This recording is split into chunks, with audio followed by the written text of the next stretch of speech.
Depuis longtemps déjà, j'arpente les routes de France au volant de mon semi-remorque.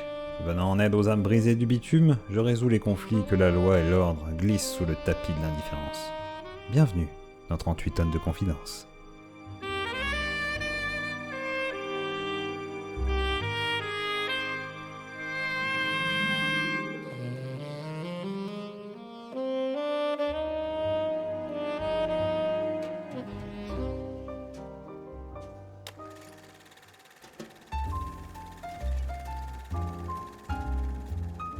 Je sais pas si je vous l'ai dit, mais j'ai un certain âge et j'ai participé à des choses un peu difficiles à expliquer. Mais fut un temps où j'étais militaire, je servais ma patrie, la France. Je ne vais pas vous dire pendant quelle guerre, mais en tout cas j'étais évidemment chargé de conduire un camion pour apporter du matériel à différents soldats, à différentes bases. Mais il fut un jour alors que je ramassais les éclats d'obus avec mes amis, qui nettoyions les champs de bataille parce que c'est important, une guerre propre. Le silence se fit. Mon collègue me dit « Sais-tu que c'est aujourd'hui la fameuse livraison que le colonel a ordonné de faire le plus rapidement possible ?» Me fait « Oui, je sais, je ne sais pas qui il va choisir. À toi ou moi ?» Alors que nous continuions à nettoyer le champ de bataille et que nous avions presque terminé, nous nous rendions à notre camion. Nous allions vers la base et nous savions que le colonel nous avait préparé une livraison très particulière. Nous entrions dans son bureau et une belle boîte en bois était posée ainsi. Elle trônait devant lui. Il nous dit « Voici la chose à livrer. Absolument. Vous irez directement au studio de la radio de l'ERTF à Paris. » À l'époque, nous étions dans le sud de la France, quelques kilomètres à faire, mais le terrain était occupé, si je puis dire. Mon collègue se mit alors à esquisser un sourire et me dit « Ah, qu'est-ce qu'il y a là-dedans, colonel, une arme ? Peut-être, pourquoi pas, une bombe faite de matériel radioactif ?» Le colonel ne riait pas. Il était droit tel un balai, comme s'il l'avait dans le... « Mon colonel, je ne sais pas ce que c'est que cette boîte, mais cela me paraît bien faible pour pouvoir gagner la guerre. Écoutez-moi, bande de petites trous de cul, nous dit-il. Vous allez faire ce que je vous dis. Bataire, c'est vous qui allez amener cette livraison. Vous le suivrez en voiture. Parce que il y a peu de chances que le camion arrive entier. Les Allemands veulent cette boîte à tout prix. Je vous préviens, ce sera pas facile. Il faudra zigzaguer entre les contrôles et savoir être discret. L'avenir de l'humanité est en jeu dans cette boîte. Le colonel avait une façon d'imposer le respect assez particulière. Il se touchait les couilles lorsqu'il avait besoin de nous mettre la pression. Alors mon collègue demandait « Mais enfin, mais que devons-nous répondre si un barrage d'Allemands nous arrête? Et s'il nous demande de voir la boîte ?» Vous répondez « Nine, nine ». Je lui dis « Mais pourquoi leur répondre 99 ? Ça n'a pas de sens. » Le colonel ne riait pas. Personne n'avait compris ma blague, bien sûr. Peu importe, ce n'est pas le moment de se sentir vexé, me dis-je. Très bien, colonel, je vais mener à bien ma mission. Je me dépêchais de me saisir de la boîte et de l'arnacher correctement dans mon camion, qui était marqué au nom d'une célèbre marque de produits laitiers. La laitière, bien sûr, vous la connaissez forcément, cette petite dame en train de préparer le lait. Le colonel nous avait bafouillé un petit mot d'encouragement, mais je n'y croyais pas. La nuit tombait, et j'ai commencé à avoir de plus en plus peur. Mon collègue me suivrait en jeep, et ainsi nous espérions arriver le plus rapidement possible à la radio, à l'ORTF, pour remettre cette fameuse boîte.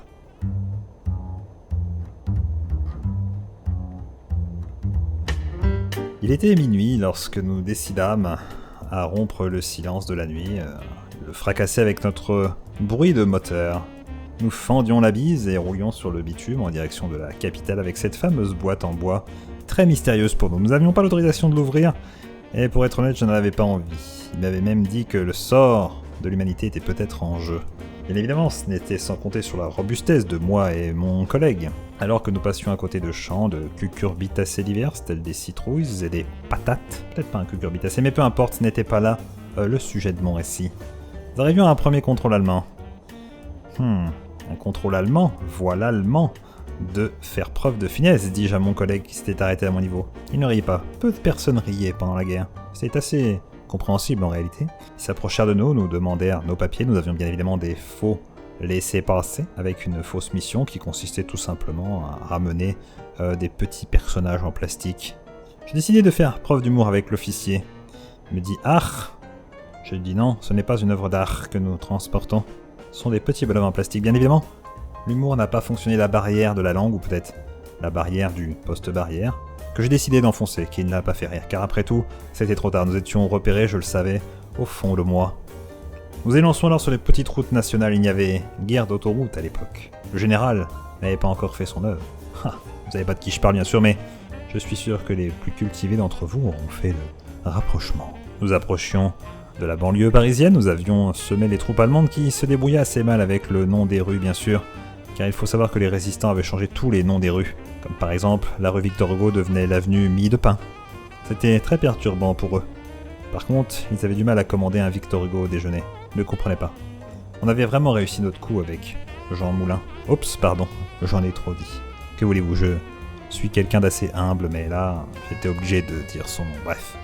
Nous arrivions sur Paris, nous passions ce qui allait devenir le périph'. Nous voyions alors que les Allemands avaient eux aussi commencé leur manœuvre d'intimidation psychologique. Le panneau d'entrée de Paris avait été remplacé subtilement par un panneau indiquant « Oui, oui, baguette », pour faire croire aux Français qu'ils étaient en territoire libre et en piéger encore plus. Mais moi, j'avais du flair.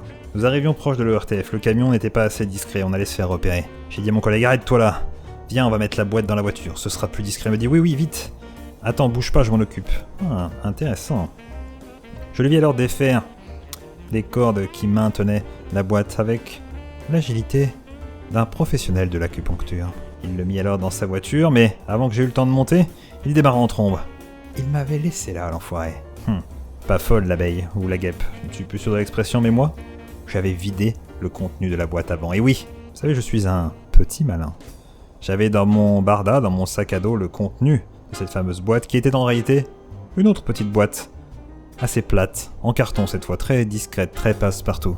Je savais pas ce qu'il y avait dedans, je n'avais pas voulu l'ouvrir, je n'étais pas trop gourmand, je ne voulais pas non plus me faire fusiller au cas où nous gagnerions la guerre après tout. Pourquoi pas.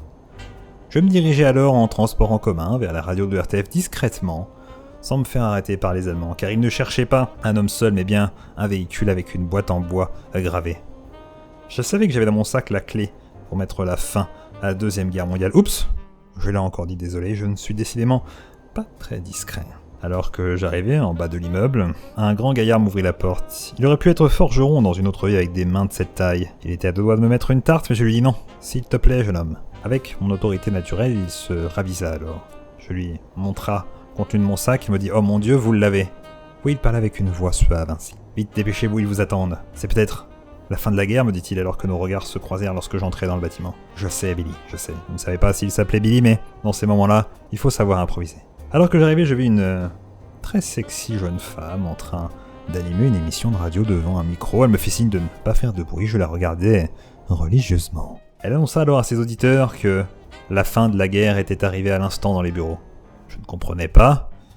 Puis tout à coup, elle me fit signe de venir avec le fameux colis. Alors que je me rapprochais d'elle et également d'une fenêtre, je vis mon collègue en bas en train de se faire arrêter par la Gestapo.